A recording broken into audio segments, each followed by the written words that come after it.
Assalamu alaikum to all of you, dear students. How are you? I hope you are all fine.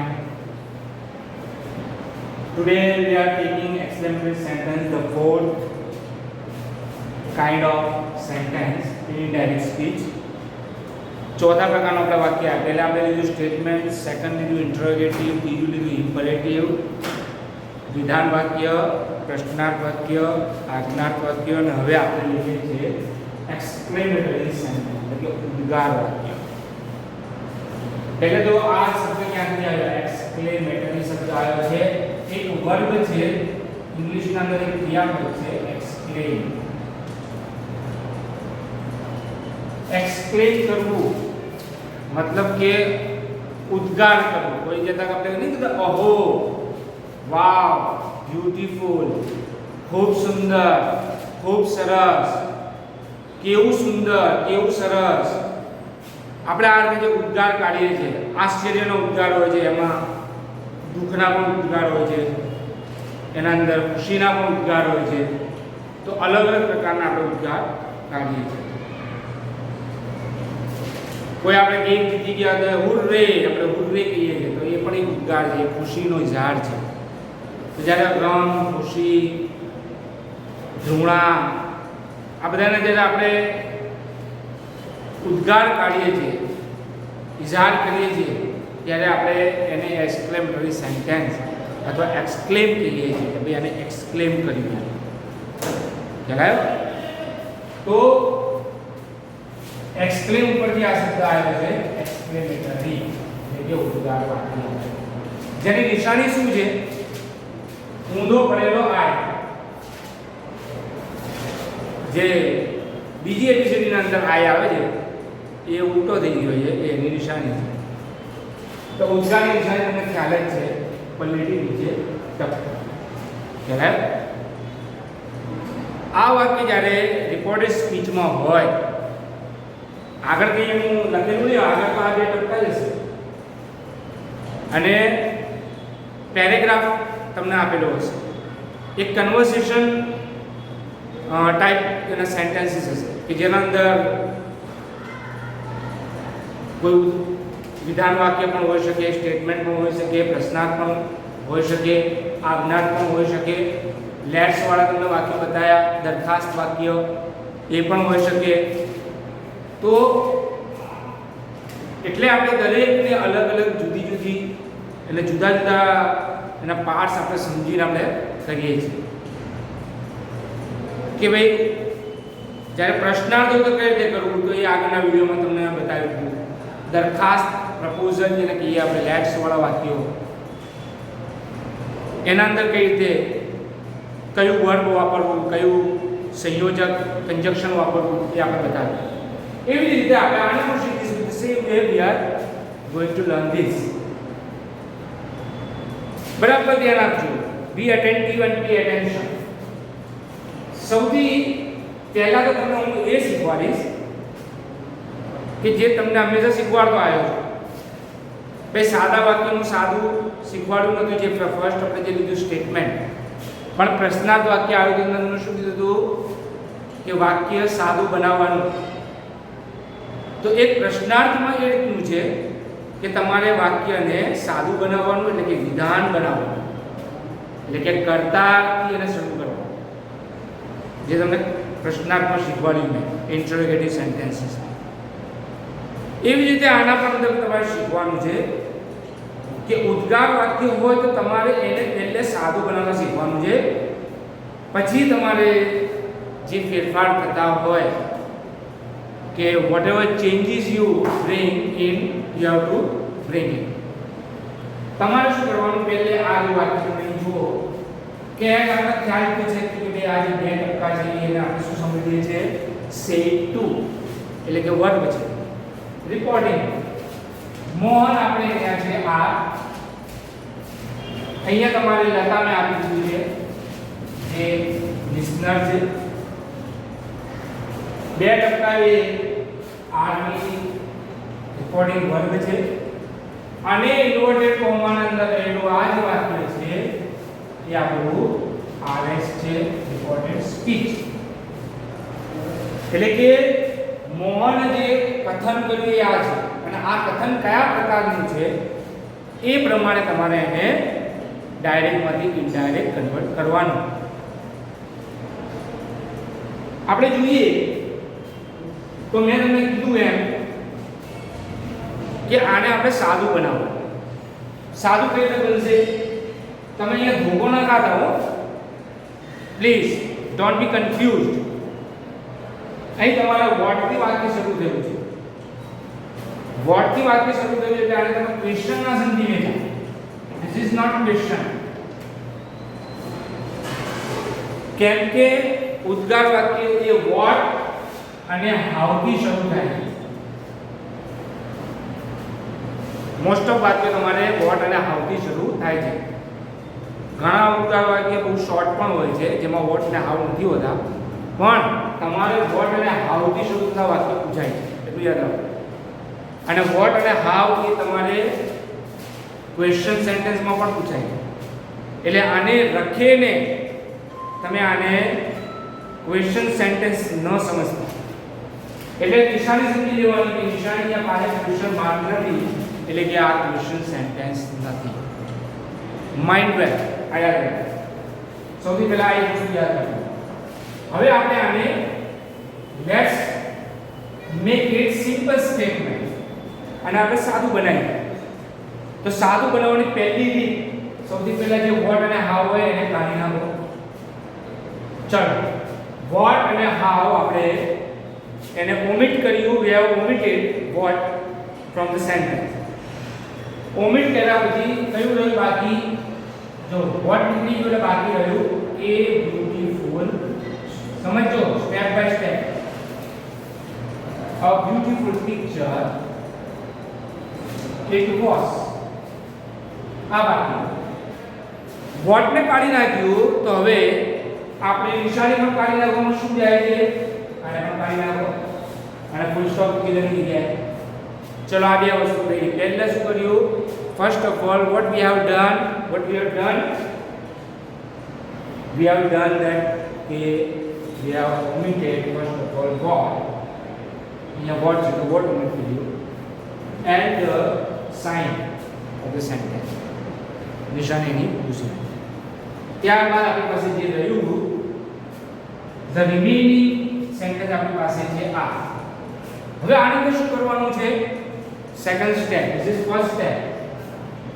Second step છે એના તરફ આપણે આગળ વધીએ તો છેલ્લા બે જે છે કર્તાની ક્રિયાપદ એ લાસ્ટમાં હોય છે.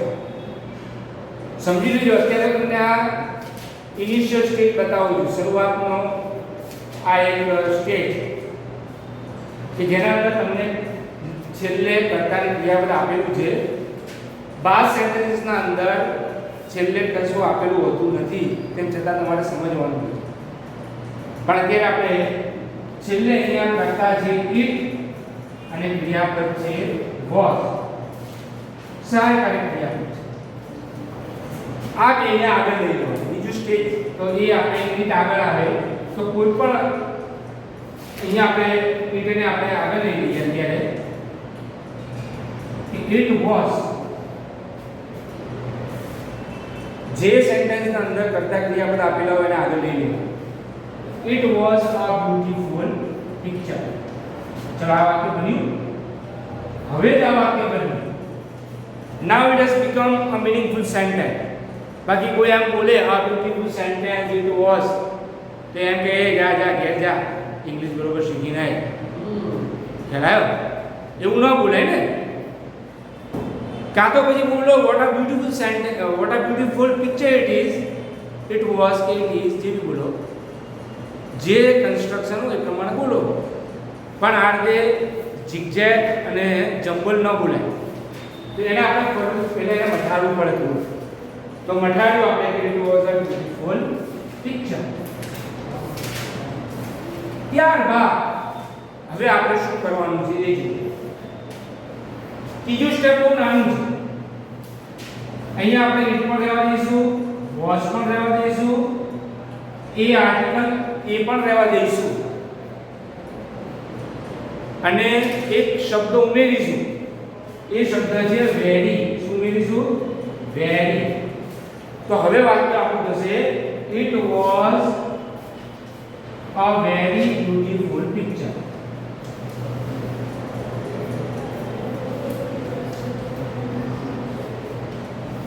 તમને તો ખાલી અત્યારે વેરી નું શીખવાડું છું, બાકી રિયલી એવો શબ્દ પણ મૂકી શકાય, પણ રિયલી છે એ આર્ટિકલના આગળ આવે અને વેરી છે એ આર્ટિકલના પાછળ આવે.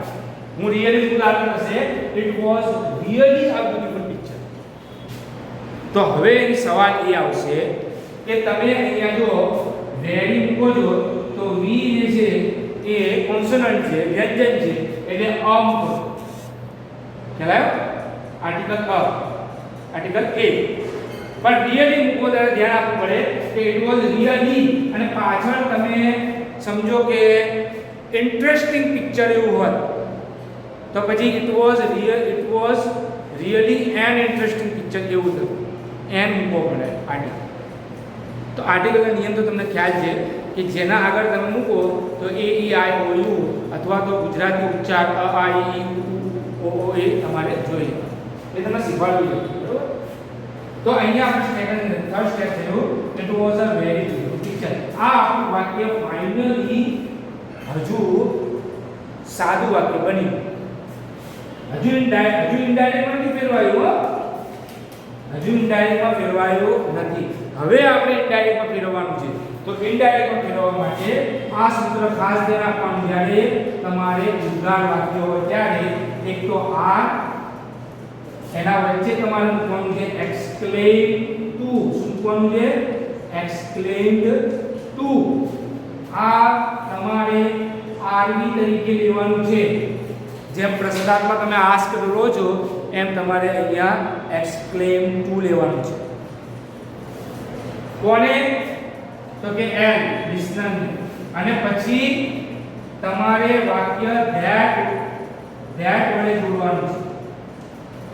અહીંયા એક વસ્તુ બીજી લઈ શકીએ આપણે કે ભાઈ વિથ પછી અહીંયા આ તમને હું એક સમજો ને કે 12 સુધી બતાવી દઉં છું, એટલે પેલી માથાકૂટ છે. 10th ના અંદર તમે ડાયરેક્ટ ધ્યાનથી જોડી શકો છો, પણ 11 12 માં જશો ત્યારે તમારે આ ભાવ પણ બતાવવો પડશે, ફિલિંગ્સ કયા છે અંદર એ પણ તમારે બતાવવું પડશે. એટલે વિથ પછી મેં જો ખાલી જગ્યા રાખી અને પછી ધેટ વડે વાક્ય જોડો અને પાછળનું વાક્ય સાદું બનાવવાનું. ખ્યાલ આવ્યો? તો હવે આ પ્રમાણે આપણે કરીએ તો પહેલે આપણે આર કોણ છે, તો હવે જો જવાબ ફાઇનલ આપણી પાસે આવે છે કે મોહન, પછી આવશે એક્સક્લેમ ટુ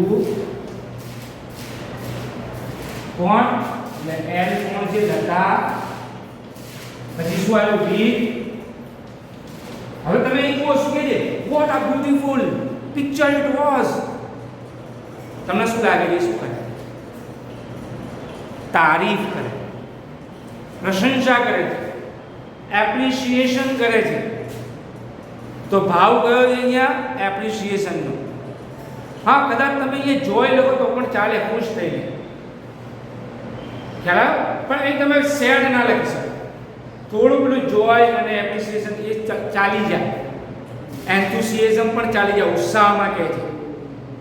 તો એ બધા વર્ડ તમારે ધ્યાન આપવા પડશે કે જ્યારે ભાવ તમારે વખાણનો હોય, પ્રશંસાનો હોય, ત્યાં તમારે અહીંયા મૂકવાનું વિથ પ્રેઇઝ. શું મૂકવાનું? With praise. વિથ પ્રેઇઝ નામ હોય તો એની બીજી બી રીત છે, પણ પછી તમે કન્ફ્યુઝ થઈ જશો વધારે ઊંડાણમાં. પ્રેઇઝફુલી એવું પણ લખી શકાય, જોયફુલી એવું પણ લખી શકાય, સેડલી પણ લખી શકાય, પણ એ ઓછા પડે. એના કરતાં રીત સાથે રાખો. તમને અંદર અર્થાક્ષર નથી આવડતું એવું નથી, પણ અમુક વસ્તુ જેટલું આપવાનું એટલું જ અપાય. ખ્યાલ?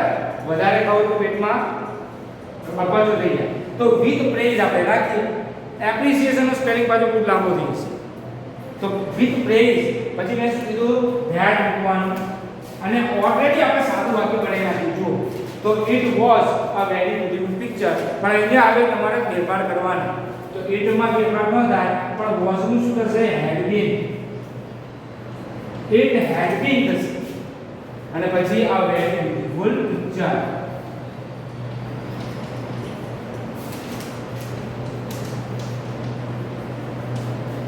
ખ્યાલ આવ્યો? આ આપણું ઇનડાયરેક્ટમાં ફેરવાઈ ગયું. આ જવાબ આપણો. ખ્યાલ આવ્યો?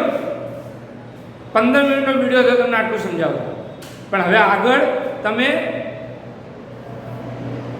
ઝડપથી શીખશો. અહીંયા યાદ રાખો, અહીં શું મૂકવાનું છે? વિથ પછી ખાલી જગ્યામાં તો પ્રશંસા હોય તો તમે જુઓ અહીંયા હું તમને કહું પ્રશંસા હોય તો પ્રેઝ મૂકો, ખુશી હોય તો જોય, વિથ જોય. બરાબર? દુખી હોય તો વિથ સેડનેસ, ધૃણા હોય ધૃણા તો હેટ્રેડ. બરાબર? આશ્ચર્ય હોય તો વિથ સરપ્રાઈઝ, આશ્ચર્ય હોય તો સરપ્રાઈઝ. એવા જુદા જુદા તમારે અહીંયા ભાવ આવે છે. સરપ્રાઈઝ ખ્યાલ ગયો? તો વિથ પછી તમારે જે ભાવ આવતા હોય એ જો આપણે આગળના વિડિયોની અંદર હજુ એની પ્રેક્ટિસ કરીશું. ઓકે, આટલી સમજ પડી જાય તો આગળના વિડિયો ઓર વધારે ગૌરથી વધારે એટેન્ટિવલી જોવાના, જેથી શું છે કે તમને આ ખ્યાલ આવે. અસલામ વાલેકુમ.